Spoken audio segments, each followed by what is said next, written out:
ಕೆಟ್ಟ ಅನ್ನ ನೋಡಬಾರದು, ಎಂದೆಗೂ ಕೆಟ್ಟ ನೋಡಬಾರದು.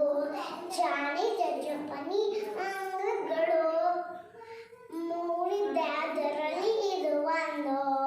ಕೆಟ್ಟ ಅನ್ನ ಹಾಡಬಾರದು, ಎಂದೆಗೂ ಕೆಟ್ಟ ಹಾಡಬಾರದು.